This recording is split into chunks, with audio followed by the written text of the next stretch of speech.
Yan po, may bagong palilimusan po tayong medalyon, no? Kukonsagran ko pa mamaya hapon para pwede ko nang ipalimos. Ayan po. Ito po yun. Simple lang pero stainless steel po. Ayan o. Tetragrammaton po.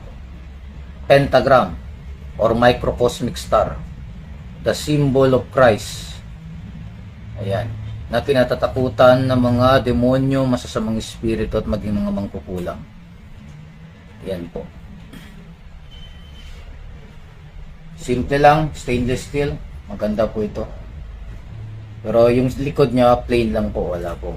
Pero ang mahalaga yung simbolo at kailangan mabuhay ito. So limited stock lang po ito.